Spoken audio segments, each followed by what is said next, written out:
This podcast is part of the SJ Network.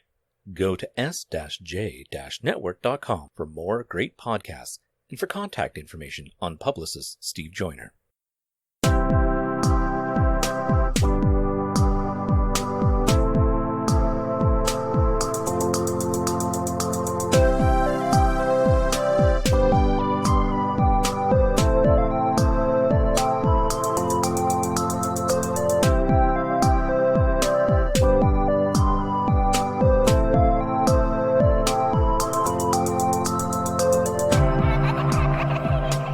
You are listening to In a City Like Yours, a semi-monthly podcast featuring interesting people with interesting life stories. This podcast may contain language and/or subject matter not suitable for all audiences. Listener discretion is advised. I'm your host, Michael G. Moore. Please visit our website at inacitylikeyours.com. That's INACITYLIKEYOURS.com for links to our social media, all popular podcast platforms, and links of interest pertaining to all episodes. On this episode, Jeremy briefly tells the story of his youth. Then, at the age of 39, his biological father was diagnosed with colon cancer, which metastasized to his pancreas, eventually ending his life. 2 weeks after his father's death, Jeremy started feeling pain in his hip. The pain would go on to spread throughout his body. Listen in as the mystery of his illness is solved. Later, we discuss his podcast, Think Like a Man, which involves two co-hosts. It is a show about sports, current events, some politics, and their faith. Here is Jeremy's story.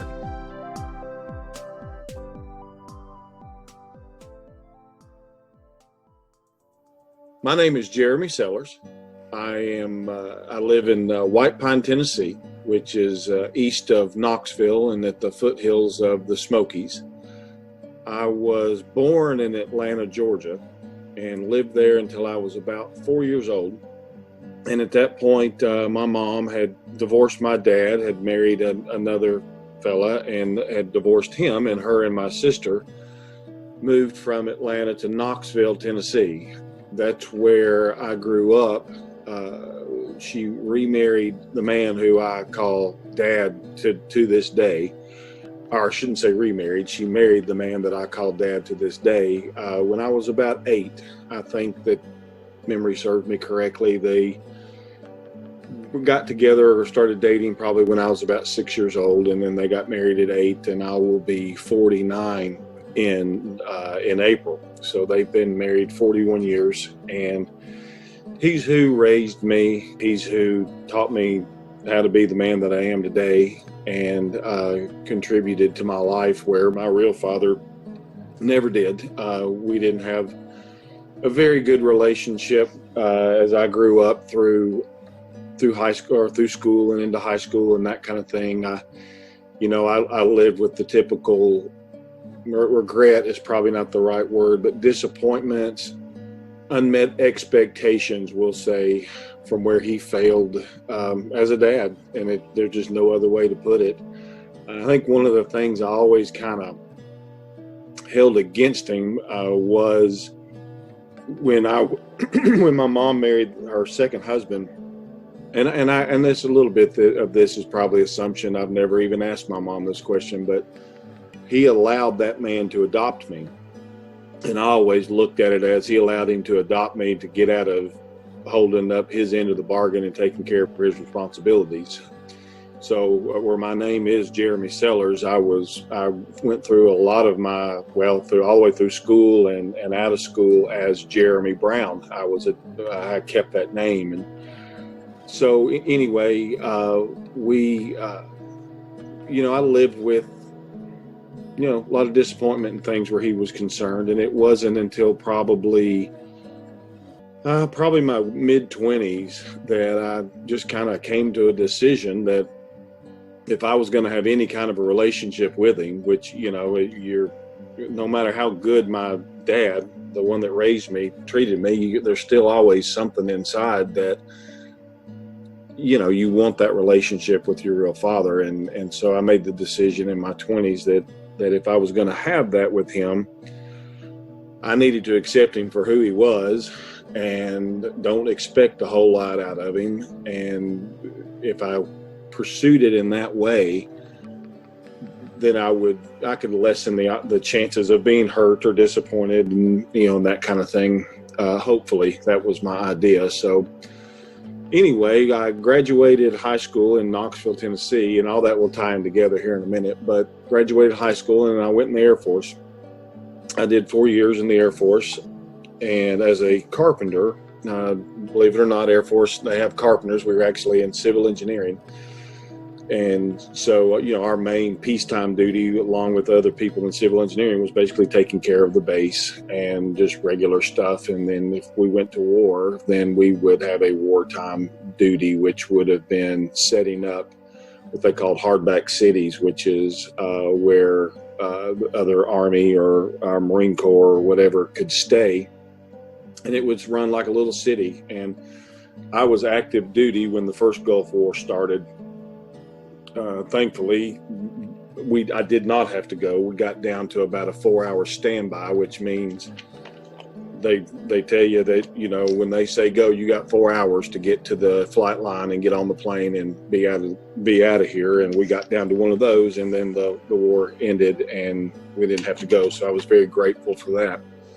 So as I got out of the Air Force and came back to Knoxville and spent the majority of the rest of my life in sales, actually, and until the economy crashed, I was in contractor sales. I sold windows and doors and trim and that kind of thing to residential builders and that kind of, that type of situation. And then the economy crashed, and it sent everybody in that career or that trade, we'll say, looking for other things to do, because if anybody that was old enough to be working during that time knows there wasn't a whole lot of building or anything like that going on.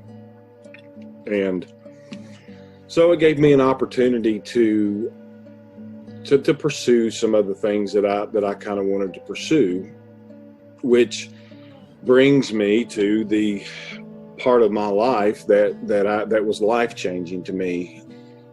At 40 years old, at 39 years old, my real father was going through, he was diagnosed with colon cancer in the fall of, it'd be 10 years ago. So I guess fall of 2011. And it was pretty serious. They were going to go in and take care of, or to do surgery, take it out, which they did. And that was in like October of that year. And we get into November, and he's not doing a whole lot better. And it was a very invasive surgery. The tumors were so big that they had to go through his stomach to get them out. They couldn't go the other way. And so he wasn't doing much better. And over a period of 4, 5, 6 weeks or so. And so, we all kind of had the idea, was it such a bad surgery? He was 60 years old at the time, and, and you're just having trouble getting over it, or is there something else going on here? And so, October turns into November, and which turns into December. He's still not doing very well. He's having some issues, and literally overnight, it was right around, seemed like it was between Christmas and New Year's. He has an episode where he collapsed at the house where he lived. He was still living in Georgia. And they end up taking him to the hospital. And the diabetes is not something that runs in our family. I don't know of anybody that was a diabetic, including him. And literally overnight, he became a diabetic, and the reason he collapsed was his blood sugar had shot up extremely high, like to the point that they couldn't even believe he was still alive. I think normal blood sugar is around 100, something like that, and his was up between 600 and 700 when they got him to the hospital, and which they were just actually kind of amazed that he was even alive at that point. So obviously something was going on, and they put him in the hospital, and over the next few days they run some tests and come to find out that they did take the cancer out of his colon, but they didn't get it in time before it metastasized, and it had gone to his pancreas. which is what caused the diabetic episode and that kind of thing. So he was, when you get pancreatic cancer, it's one of the worst that you can get, and the survival rate of 5 years, I think, is less than 5%. You've got a couple of options. Really, they gave him two. One was do nothing. The second one is a procedure called the Whipple procedure, and it can be worse than any kind of treatment that you can take, and it may only extend your life out to a year. Most people don't even make it past that. The dad chose to do nothing and decided just to go home, and so that was January of 2012, I guess. No, I'm sorry, that would have been January of 2011. It was 2010 when it started. And he did okay for as well as you could be expected. He'd asked the doctor, hey, if I go home and don't do anything, how long do I have? And he said about 6 months. So he pretty much hit it on the head. He went home and he did pretty good till the middle of April or so. I mean, he was losing weight, but he could still walk around and that kind of thing. And about the middle of April, he kind of took a nosedive, we'll say. And at that point, it just really progressed. Dad ended up dying on, I believe it was June the 4th of that year. I was 40 years old when that happened. And we'd gone down for the funeral and had taken care of all of that stuff. And I am back home. It's 2 weeks later. And I had been at work all day. It felt fine. And came home that afternoon. And I started saying at the time I had a German Shepherd. At the time, even as we speak, I've still got the same German Shepherd. And he loves to chase a tennis ball, and that was one of the things that we would do every afternoon, just burn off steam and everything. And he and I went out in the backyard, and I'm throwing this ball with him. Well, as I'm standing there, I get in my right hip, I just get this pain, and it was the strangest thing, because it was like 1 minute I feel fine, and literally a second goes by, and all of a sudden there's this pain that's there. And the only way I could describe it was it was just kind of like an ache. It started out kind of like an ache, and it just, like literally by the minute, it just got worse and worse. And I remember standing there thinking, my gosh, I've pulled a muscle. That's what was going on in my mind. And I thought, how in the world did I pull a muscle? I wasn't doing anything but standing here. And so we finished up playing, and I headed back to the house, and, I'm kind of working my hip around thinking, what in the world's wrong? And so we go in, and as the night goes on, it gets worse and worse. And my wife comes home, and I'm telling her, I said, man, my hip is killing me. Of course, I have no clue why it's hurting, but by the time we went to go to bed that night, I couldn't pick my legs up. I couldn't. The pain was so bad. I couldn't put my legs into the bed to get into bed. The way I've described it to people was it was one of those laugh or cry kind of pains. And I remember just kind of rolling over onto my stomach, and I was laughing because it hurt so bad. But my wife had to pick my legs up and put them in the bed that night. And so we go to bed, and I get up the next morning, and it's not any worse than it was the night before, but wasn't any better. And I hobbled around all day, and still thinking somehow I've pulled a muscle. That's all I could come up with. And I go through that whole day, and it's not any better. I get up the next morning and still hurting, and we start the day, and I kind of notice as I'm working through the morning, and I thought, well, hey, I think my hip's starting to feel a little better. And so, as we progress through the morning, as each hour goes by, I thought, yeah, I believe I'm feeling a little bit better. I'm not hobbling as much. And, in my mind, I'm thinking, I have no idea what that was, but it appears to be going away. I remember exactly where I was at lunchtime that day. There's a highway close to us, and I can almost pinpoint to this day the spot that I was in when my brain realized that, hey, my hip has just about completely quit hurting. And about the time that I registered that in my mind, all of a sudden I get a pain in my right wrist and palm. I mean, literally one stopped, the other one started. And I thought, good night, what is that, you know? And within 30 minutes of me feeling the initial pain, I couldn't close my hand. I couldn't, if I wanted to make a fist, that wasn't happening. And so, and it was like the same thing all over again. Got worse and worse as the day went on. And by that night, I'm in just awful pain. And it lasts about 36 hours. I hurt the next day. And then about 36 hours, it started going away. And about the time it goes away, it's my left hand starts to hurt. And so at this point, I'm getting a little bit freaked out. So it's moving, you know, it hip to hand, and then a couple days go by and it's in an ankle, and then it's in the other ankle. And I thought, well, what in the world is going on? And so I just lived with it for about a month. I mean, there wasn't a day went by that something wasn't hurting.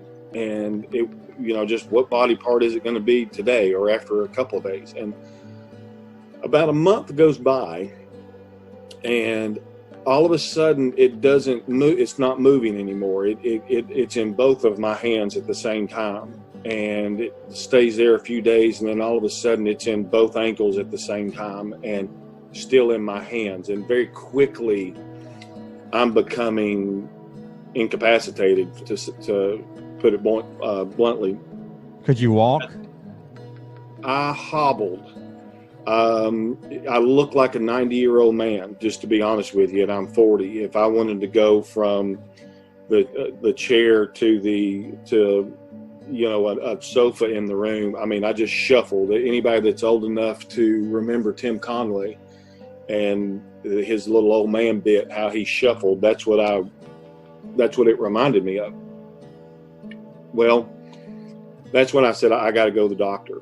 And so, I mean, in my mind right now, I'm thinking all kinds of stuff. You know, what in the world could this be? Do I have MS? Do I, you know, what is it? And I go to the local guy here who'd been my primary guy for a few years. And when I say pain, I mean excruciating pain, not like, my finger hurts a little bit. The only way that I've ever been able to describe the pain to somebody is if you've ever had a severe sprain, that this pain felt exactly like a severe sprain, and it was everywhere at this time.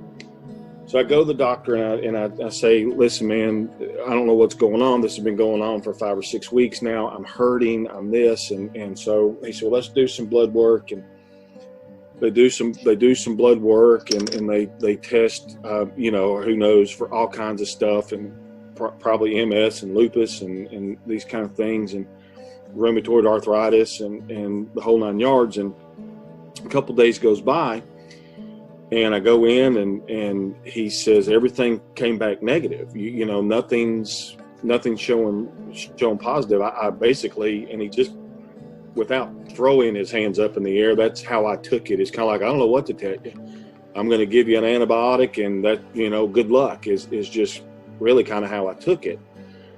Well, I ended up in the pharmacy of a local grocery store, and I'm standing there, and I guess I was looking, I don't know what I was looking for, just to be honest with you. I was standing in there. I almost feel like I was hoping that the pharmacist might say something to me. You know, I mean, I'm looking for help from anybody at this point. And eventually the pharmacist, it was a female, she walks up and she says, hey, do you need some help? And I said, I'm just looking for something to help with this pain. And I'm describing it to her. And I said, I've had all the tests, they're all negative. And she said, have you been bitten by a tick? And I said, well, yeah, as a matter of fact, back in the spring, I was doing some work with a buddy, and I just, I actually ended up with a lot of tick bites, you know, over a period of few days. And she said, go back to your doctor and you tell him that to test you for Lyme's disease. And she looked at me and she said, now he's going to fuss and he's going to kind of, act like a butthole about this, but you tell him that I told you that we have seen some cases of it here locally and he needs to test you for it. Well, that doctor's office was literally almost across the parking lot. I mean, I could be there in about a minute. And so I left there and went straight to the doctor's office, really kind of hoping or expecting to get some empathy or some help. And I walk in the door and I tell the lady behind the desk, I said, I need to speak to the doctor. There was nobody in the office. I live in a small town.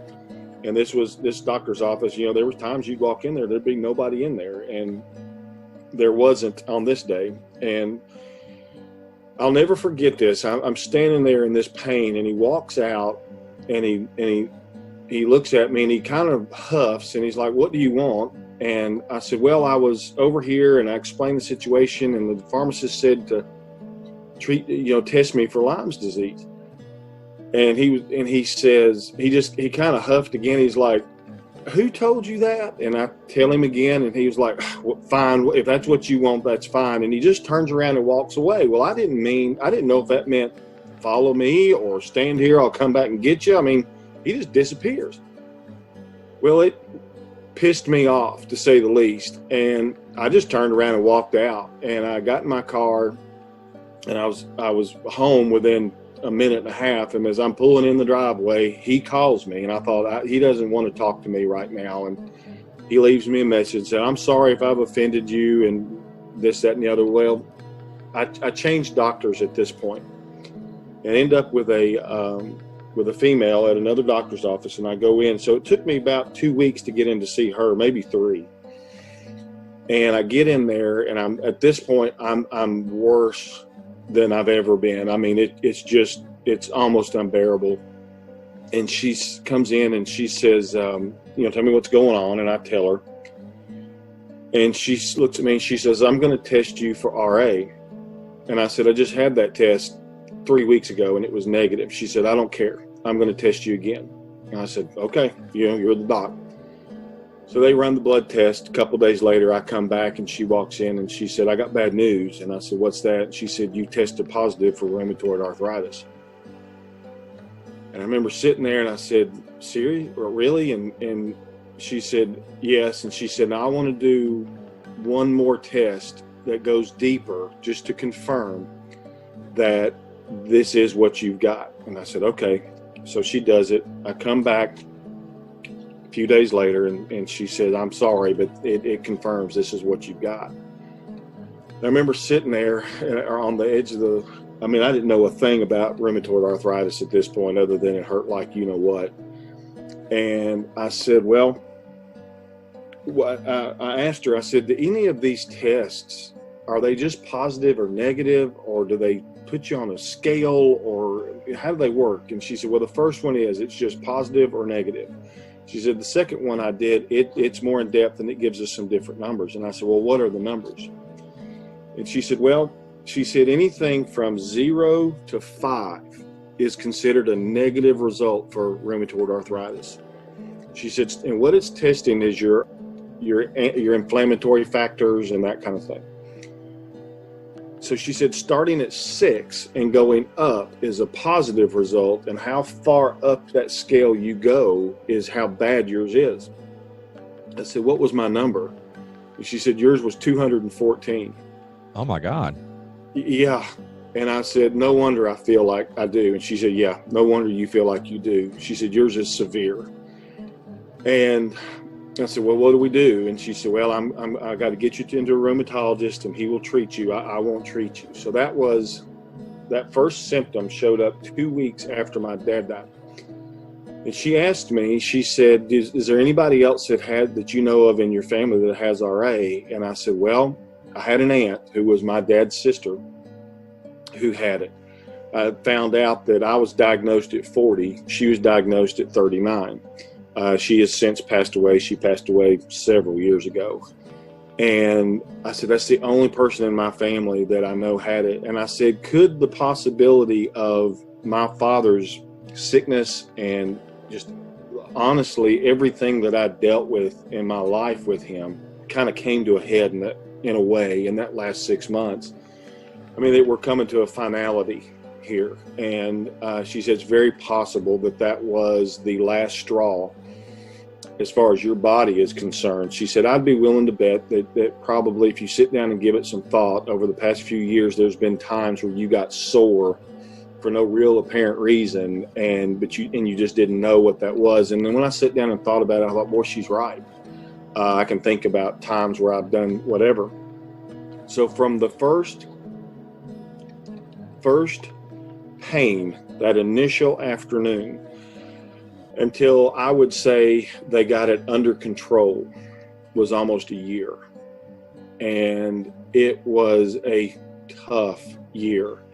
I remember certain times, I mean, because any of the medicine that they give you, it's not hey, take this, you're going to feel better in the morning. None of it works that way. It is, we got to try this and see if we see some improvement. And if we do, we'll keep going. If we don't, we're going to have to try something else. So, you lose 3 or 4 months in the process of trying one before they say, no, this isn't going to work. We're going to try something else. And that first year was very, very tough. I can remember one night in particular, I was trying to go to sleep. That was the biggest. If you can lay perfectly still, then you don't hurt, so to speak, but you can't lay perfectly still, and no matter what you're doing. And so every time you moved, it was pain. And I remember laying in the bed that night, and all I wanted to do was pull the sheet up closer to my chin to kind of cover my chest. And I remember just the pulling the sheet up was the pain in my wrist just about brought me to tears. Just pulling the sheet up. I remember one morning, my wife does hair, and she always works on Saturdays, and this was a Saturday morning. One of the things at the time that and still does, that would help is if I'm when it's that bad, it's called a flare. And when I'm in a flare, if I can get it, I don't have a hot tub, but if I could get in really as hot of water as I could stand, then I could get some relief while I was in there. The problem was, as soon as you come out of the water, it just within minutes, it's just raging back. And I'm not a little guy. I'm pretty close to 6'5", about 230 pounds. And my wife's about 5'2". And this particular Saturday morning, I told her, I got up early I don't even know if I'd been to sleep. I said, I really would like to get in the tub get in and get out of the tub before you leave this morning, and just hopefully get a little relief. And she said, yeah, that's fine. So I get into the tub, and I lay there till I just can't any longer. And that's when I realized I couldn't get out of the tub. I could not push myself up because of the pain. I was laying on my back, and I couldn't. When I say it was in every joint in my body, that is not an exaggeration. All the way up into my jaw, and where I couldn't close my mouth right, my bite was off, and I'm laying there, and I can't push myself up out of the tub. My wife thankfully had not left, and she ended up pulling me, just kind of having to roll me out, a leg at a time, an arm at a time, until I rolled out on the floor, and then she got me up. And I remember thinking, oh my gosh, I'm so glad I did this before you left. Or chances are I'm sitting in ice cold water by the time you get home at 1 or 2 o'clock in the afternoon because I can't get up. And so it for that year, it was episodes like that. And the strange thing about rheumatoid arthritis is I've run into a lot of people that you say something about that, and they say, oh, I've got that. And I just kind of snicker at them and say, no, you don't. What you have is arthritis. Arthritis is just debris or whatever within a joint that can cause you some discomfort. Rheumatoid arthritis is an autoimmune disease. It is, your body is attacking itself, and it is nowhere close to the same thing. And it's almost insulting, just to be honest with you. You got a little trick knee and you want to compare it to what I've been going through. It's not even in the same ballpark. So kind of lost my train of thought right there. But so anyway, over that year, they finally get me on some medicine that starts to work. And one of the things that I wanted to say here was rheumatoid arthritis absolutely changed my life when it showed up, and it changed it in different ways. It obviously changed it for me physically, in what I could do or not do, or how my life was going to work going forward from this point. But I am a Christian, and that term is thrown around a lot anymore. And anybody who's got any type of church background will label themselves as a Christian.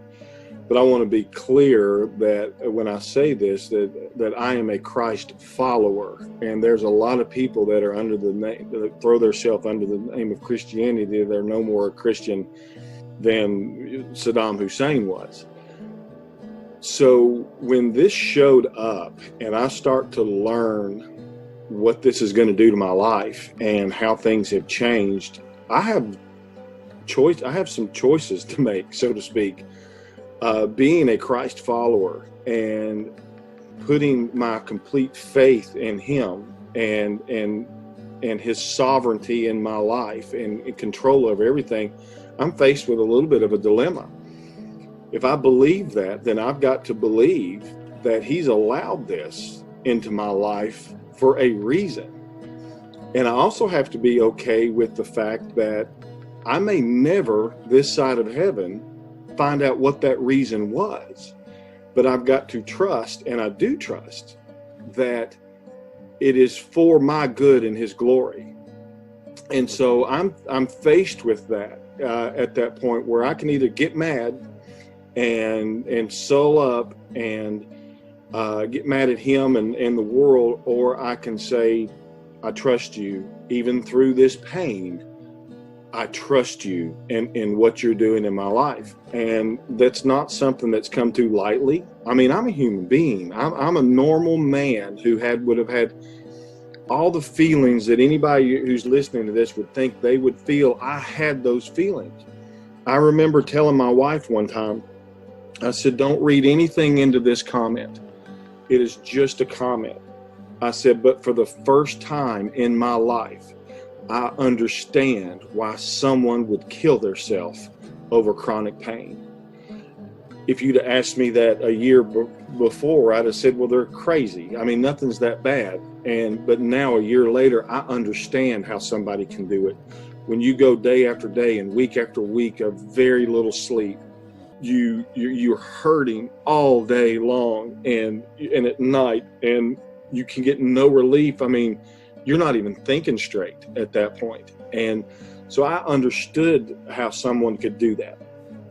Well, it brought me back to my faith, and it caused me to, like I said, I had two choices. I could either run and do my own thing and get mad and cuss and holler, or I could lean further in on God and Christ and say, I trust you in what you're doing in my life. And by God's grace, that's what I did. And it didn't mean the days were any easier. It didn't mean the pain went away. It didn't mean that I didn't hurt for a period of time, day in and day out. But there was some peace there and some relief that, okay, I'm not in charge. He is. And some people will look at that and listen to this and go, how in the world could you trust a God that would allow something that painful into your life? And my answer to that is, when God opened my eyes to my condition, and my condition that I'm referring to now is my sinful condition and my need for a Savior, and my need and my all the sin in my life that had been sin against Him and Him alone, and he saved me from that. That's much worse than any pain that I could ever go through. And when He opened my eyes to the fact of my need for a Savior and gave me the chance and the gift to be able to believe in Christ and allow my sins to be for his work on the cross to be done in my life. That's more important than anything. And so when I look and I think, my sin was so much worse than this pain that I'm in, and he still saved me in that situation. And for that, I'm eternally grateful. Now, here we are 9 years later, going on 10 years later, I guess, in June. Thankfully, and by God's grace, they got me on a medicine. A lot of people will be familiar with it. My gosh, you see commercials for it all the time, called Humira. And it's a biologic, and it has worked. It has put my RA, they say, into remission. They talk about it kind of like they do cancer. But it's always there. I'm just sitting here as I'm doing this podcast, and I'm just kind of opening and closing my hands, and both of my thumbs are a little stiff. And it's just kind of always a reminder where I'm not in a full on flare, but there's always this in the background that at any minute, the Humira could quit working. And, and I think, and just to be honest with you, I live there's a little bit of fear in the back of my mind that one of these days, and I think it probably will happen, your body adjusts, and all of a sudden the medicine doesn't work anymore, and you have to try something different, and you hope it works. But it's the Humira.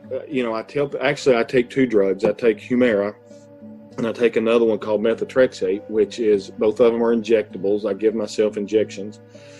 And the methotrexate is actually a cancer drug, but they found out, I don't know if you want to say through trial and error or what, but they found out that it actually worked with rheumatoid patients. And so it, with the Humira together, worked very well.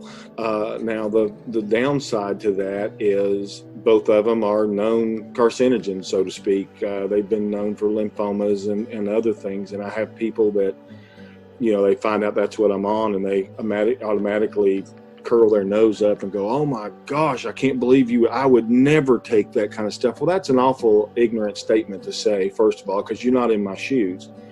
You haven't gone through the pain that I've gone through. But once again, I was faced with a decision. I knew what the side effects possibly were, and this is what I looked at. This is how I looked at it. Well, I had two choices. I could not do anything, or take something that's not working, or, whatever, that minimal effect, we'll say, and I could live the next 20 years in lots of pain, become disabled probably, and become a burden on my wife and our family, and, and that kind of thing. And inevitably, the rheumatoid was going to kill me. Because the inflammation that's in your body not only affects your joints, but it also affects your heart, it affects your lungs and everything, and it will eventually kill you. Anybody that's old enough out there to remember the Eagles remembers Glenn Fry, and he died a couple of years ago. I had no idea when I read about him dying that he actually died from complications of rheumatoid arthritis.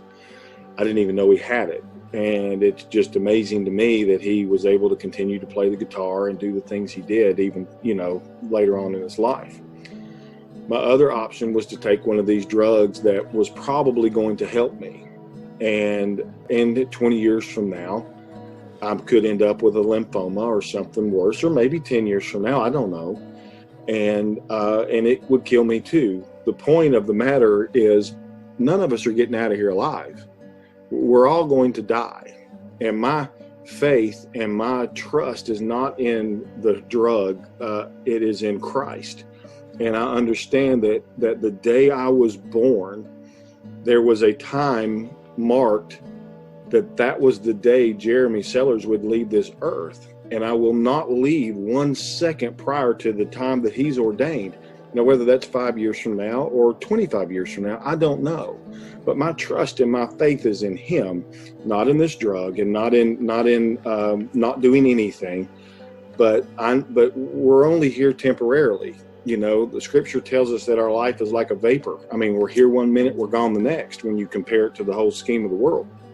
And so I wanted to have, as best as I could, as many pain-free weeks and months as I possibly could, where I could enjoy my daughter, I could enjoy my wife, I could enjoy life and not be confined to a chair or a couch or whatever. And so with that, I decided that I'm going to take this medication, and so I go every 90 days to the rheumatologist. As a matter of fact, I got to go Monday for a checkup, so to speak, and they run blood work, and they make sure one of the main things they're looking at is your liver and kidney functions to make sure it's not affecting that, and it is what it is. It's part of my life now, and it has changed a way a lot. I've looked at a lot of things. One of the funny things about this disease is people look at you and you look perfectly normal. They look at you and kind of scowl like, you look fine to me. If you'd seen me at times where my fingers looked like hot dogs because they were so swelled and inflamed, you would understand.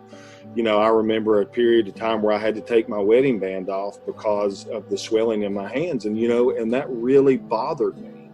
I love my wife, and something about taking that wedding band off just troubled me. And I remember the rheumatologist, I talked to him about it, and that was right when when I'd gotten in there and they were trying to get it under control. And he said, I promise you, I will get you back to where you can put that wedding band back on. And within about 6 months or so, he did. And it's still on today. And so, I just live with it now. One thing I didn't know was apparently when you get one autoimmune disease, you end up with at least another one. And I didn't know that at the time. I found that out several years later when my thyroid went into crisis mode. And come to find out, I've got Hashimoto's, which is it's an autoimmune of the thyroid where your body turns on it. And so I thought, well, we just add one more thing to the list here. So I take a pretty substantial thyroid medicine every day. It's kind of funny. I think a lot of people take 10, 20, 30 micrograms for their thyroid, and I'm taking 125, once a day. But like I said, man, none of us are getting out of here alive. I'm grateful and so thankful for the days that I feel good. And I honestly, there were times I thought I'm never going another day without pain. And that's pretty depressing. And so when those days started to come where I don't hurt, it makes you even more grateful than you could have ever been without going through this pain. And it makes you more empathetic towards other people and what they're going through. So thankfully, I'm doing well. The funny part about it is I own a construction company now, and our main focus is kitchen and bath remodels. And we do a lot of tile work. And people have said, I don't know how in the world you're able to get down on the floor and with what you've got, or hold the tile, or, whatever. And, I've been in business 6 years, and for 5 years, it was just me and whoever I could get to help me, hire and help. And there were days, I'm telling you, there were days where I can remember being on my knees laying floor tile in a lady's house, and I had to take both hands. My hands hurt so bad. I had to take both hands to pull the trowel across the floor to put the thin set on the floor. Thankfully, it wasn't a huge bathroom floor, and I got through it. But, that's somebody said, I can't believe you did it. And I said, well, I don't have a choice. I've got this lady's bathroom torn up. She's going to be sympathetic, but she wants her bathroom done. So I've just got to grin and bear it. And that's why I don't have a lot of sympathy for people who feel the need to just pile up on the couch and collect a check. Some of them rightfully, probably need it. There's a bunch out there that don't, that are more than capable of getting out, and going to work. And, I think here I am every day. I drag myself out of this house, hurting or not, and we go to work. And so, but I, thankfully, again, by God's grace, my business has grown to the point where I was able to hire people. And so now I'm no longer on the floor. I'm no longer laying the tile. I'm the guy that points and says, do this. So it's helping me from the physical standpoint. So I would never be angry with God about this coming into my life, or, like I said a little while ago, I trust him completely in his purpose behind this disease. And I may never know what the reasoning was, but I trust him completely in his knowledge that it is the best for me and it is for his glory. So that's where my life changed.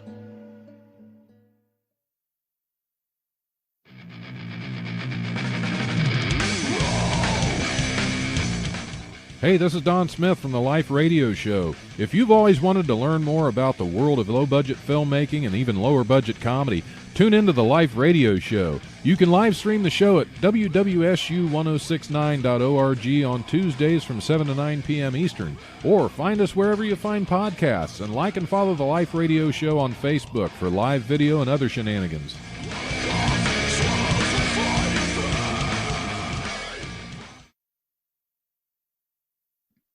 Howdy, it's Matt Gwynn here, popping in to let you know about the adventures of the albino rhino. It's a show Frank the Giraffe here, my co-host James Godwin, and myself put on for you guys twice a week. Every Wednesday we talk to a comedian, and every Friday we call it Freak Yeah Friday. The show itself is not safe for work, and that freak is definitely a different word.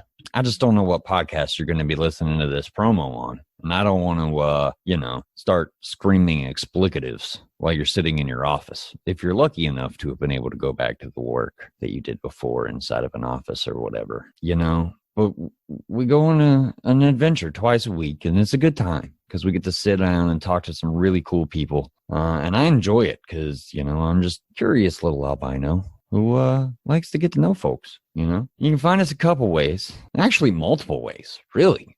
Man, there's a lot of different ways to find us. You can find us through our central hub, which is www.albinorhino.me. It's the website you can find me on.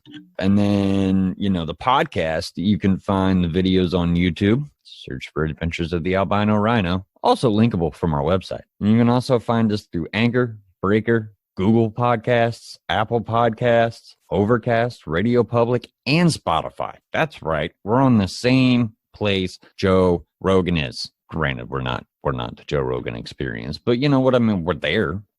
So give us a listen. Promise you won't be dissatisfied. And enjoy your day. Doesn't the golfer Phil Mickelson have rheumatoid arthritis? Phil Mickelson has psoriatic arthritis, and you see him promoting Enbrel, which is another biologic that actually will work with RA. Psoriatic arthritis is, they call it the cousin to RA. I couldn't tell you what the actual differences are, other than I know it affects the skin too, where they have, I think it's psoriasis. That's where the psori part comes from. But if anybody remembers the time where he left golf for a while because of, he was in so much pain, it's very, very similar to rheumatoid. So today you're able to manage your pain somewhat. I mean, you have days where you're down, but for the most part, with the medications you're taking, you're able to function. I am. The days that I'm down are very few anymore. The Humira is working great. I always tell my wife, I'll say, I'm sore, and she knows what that means. I'm not in a full out flare where I can't walk or do anything. I'm just sore. You feel like you overdid it a little bit, but you can still function.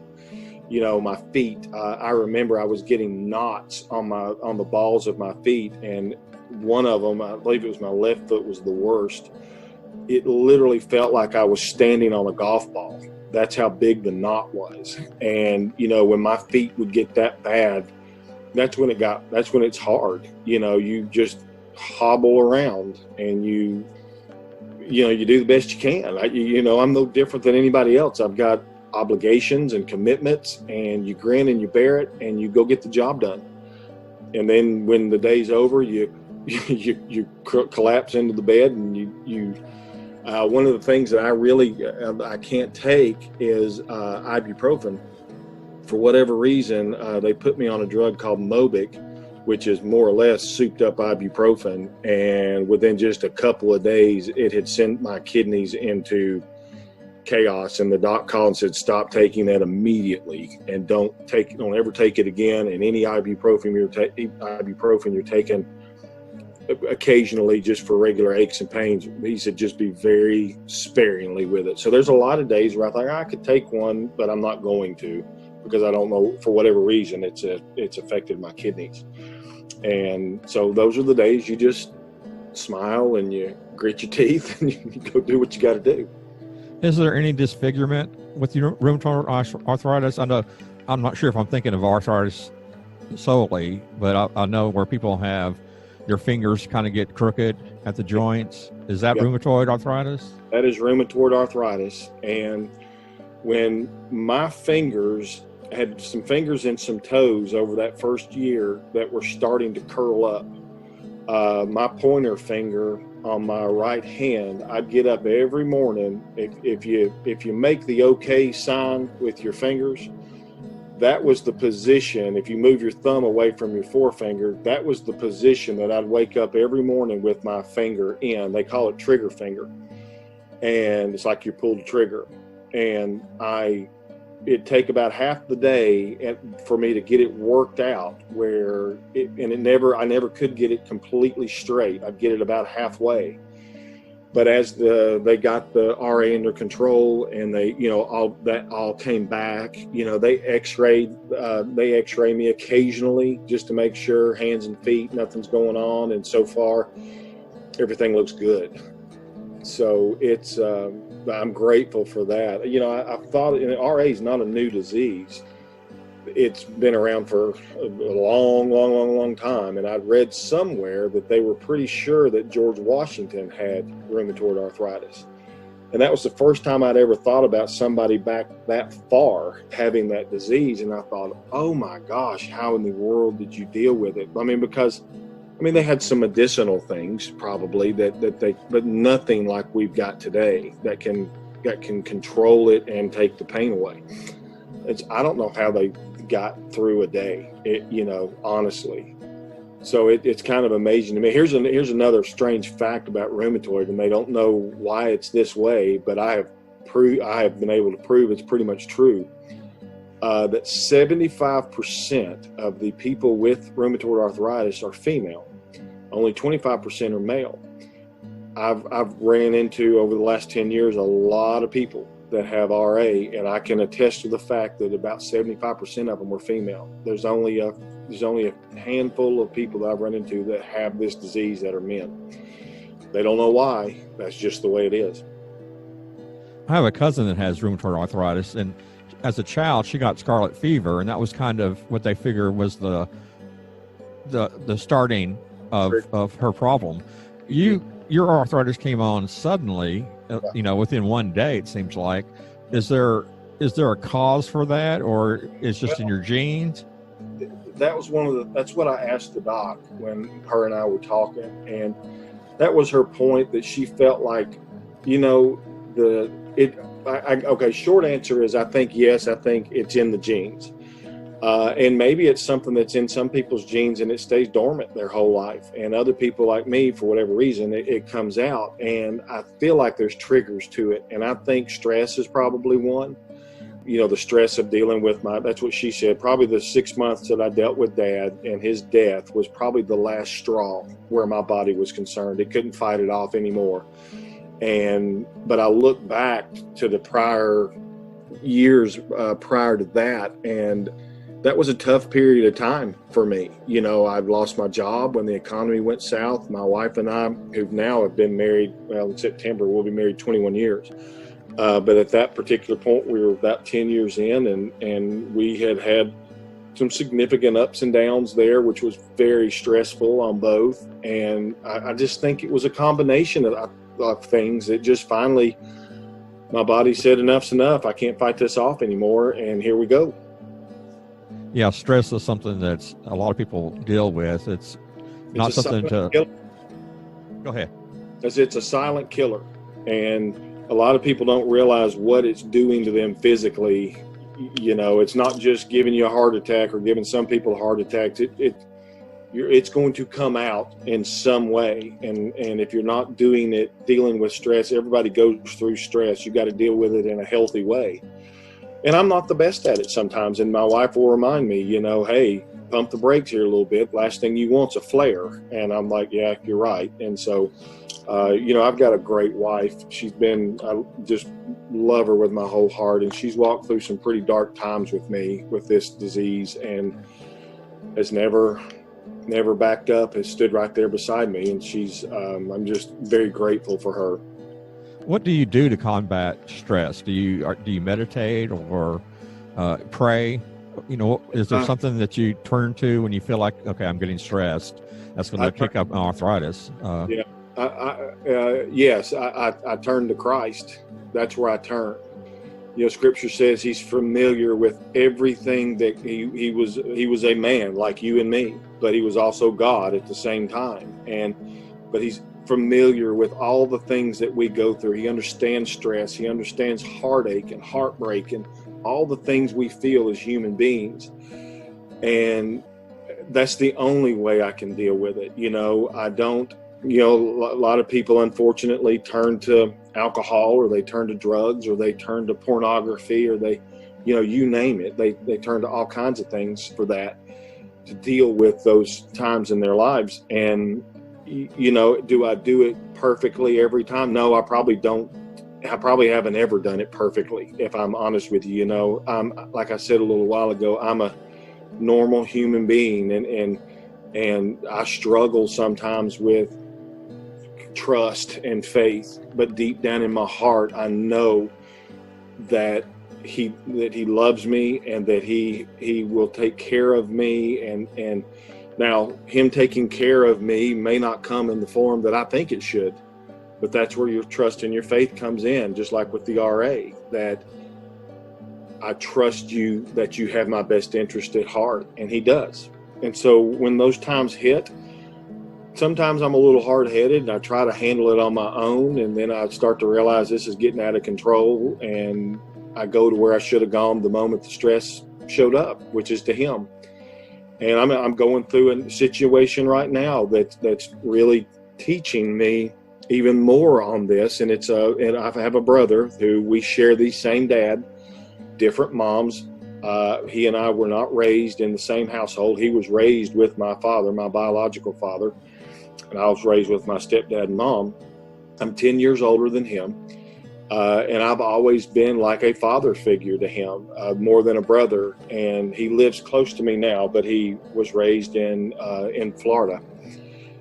And, you know, recently in the past couple of years, he's had some changes in his life that I think he's a little off base, but whatever. But anyway, he just this week, the last time I saw him, and I mean, we used to talk every day. The last time I saw him was the very end of October. And since then, I've tried to call, I've tried to text. I knew something was up. He wouldn't answer my phone call and all this stuff. And I've tried to get his wife involved to see what's going on. You know, what have I done? I mean, literally, he just severed the relationship, and I had no clue on why. Last week, I sent him a text, and I said, hey, I'm going to be at such and such a place at 10 o'clock in the morning. Please come meet me, sit down, tell me what's going on. Let's work through this. He didn't show up, and I received a letter this week from him 2 days ago, basically stating what I had known was going on. And, you know, he's, for all intents and purposes at this point in our life, he's ended the relationship.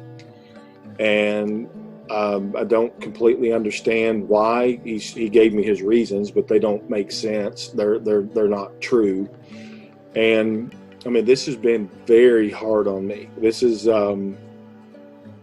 almost like losing a kid in a way, because I've been like a father figure to him.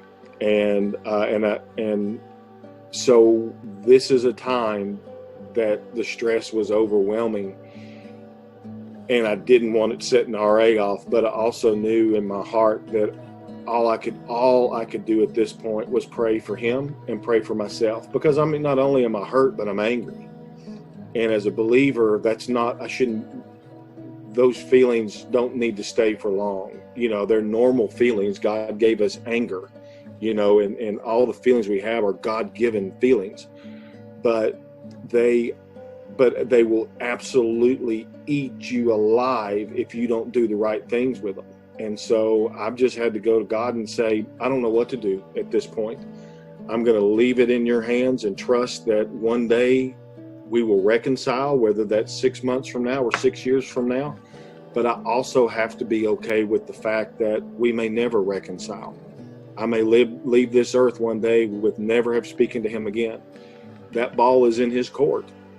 That doesn't make God any less God. That doesn't make him love me any less or him any more. That's not how that works. My brother still has the ability to choose what he wants to do. And so, so that's kind of a separate story on how I handle stress, but that's something that's happened this week, and that's how I handled it. Well, let's move on now and talk about your podcast. Why don't you let us know how that got started, who you do it with, and what it's about? Our podcast is called Think Like a Man. It is myself, and I've got a co-host. Well, there's actually three of us now. My co-host name is Daniel Overton, and we've got a guy that's been helping. He started out working the kind of work. I brought him in to kind of help with the soundboard and do all that stuff. He has slowly become part of the show. The podcast started back in our first podcast dropped, I think it was the first week in November. And Daniel had 2019? In 2019, yes.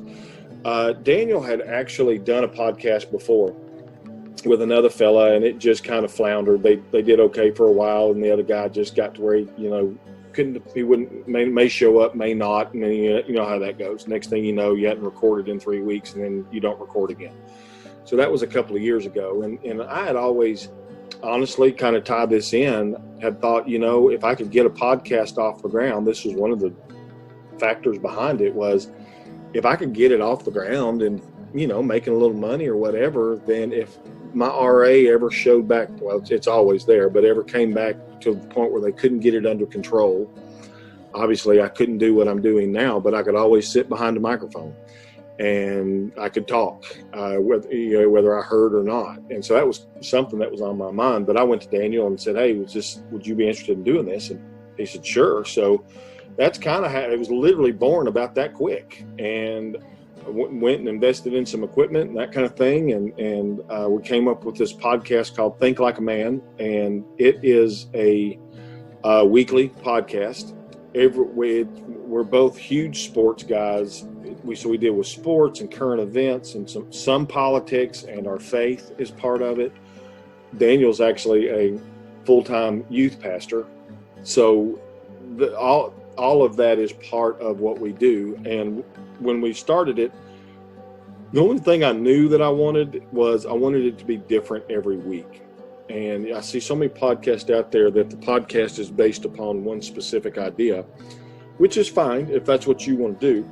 And every week you're dealing with that idea. And I thought that's just going to get boring, And so we just kind of agreed that let's make it different every week. And so that's what we've done. And we've had sports. We've had a guy that plays in the NHL on. We've had his wife on, who was a runner-up to Miss USA in 2011. We had a guy that was a pitcher for the San Francisco Giants. We've had the local sheriff. We've had some other celebrities. Every week it's been something different. We've started running some mini-series now. The first one we did was on obscure serial killers, and which actually has been a very popular one for us. Right now we're currently in five ways the world could end. And we're doing that one, and we've got one set up to start after we're finished with this one. And but back to Joe, he came in to work the board, and we quickly found out that I've known Joe for years, that actually he added a lot to the show. The three of us have very funny sense of humors, and we just work very well together. All of us are quick-witted and kind of sarcastic at times, and we just hear a lot of feedback about how much people just enjoy the dynamic of the three of us. One of the things that we do is ours obviously is clean. We don't use bad language or anything like that. That would go against who we are, and so we just don't do it. And we've heard a lot of comments back how people enjoy or appreciate that because they can put it on with their kids in the car, their wife in the car, and they don't have to worry about getting embarrassed or anything like that. And so that's the audience we go after, and that's the basis of our show. So why don't you let my listeners know how they can find you? Are you on all the popular podcast platforms, or do you? Are. Okay. Is it audio only, or do you have a visual aspect as well? It's audio only. We tried a little bit of the video thing, and that just got too hard to deal with. Yeah, that's kind of difficult to edit. That's what has kept me from doing visual, was that I just really don't know how to edit the visual. I can do the audio fine. That was no problem. It's just how in the heck am I going to, exactly. edit this? Yeah. We didn't want to add one more thing in the mix that could go wrong. So we're on, SoundCloud, Apple Podcasts, Google Play, Stitcher, Spotify. We're on all of those. We've got a Facebook page called Think Like a Man. There's usually quite a bit of stuff going on there, so you can keep up with us there. We don't have a website at this moment. I just haven't seen the need for one. People I guess probably disagree with me, but we're not selling anything or, anything like that. It just seemed like an unnecessary expense to me. So, but yeah, you can listen to us on all of those. Like I said, I say we do a weekly podcast. We actually recorded one. We record on Mondays and release on Thursday. Something happened this week when we record. Daniel went in yesterday to do the editing, and he's like, there's nothing on the card. So we lost the whole episode. Oh, no. We don't know. I don't have just a glitch or something. I don't know. It's weird. So there actually isn't an episode out this week. And I think next week we're going to do 2 to make up for this one. So we do try to be diligent and disciplined on getting one out every week.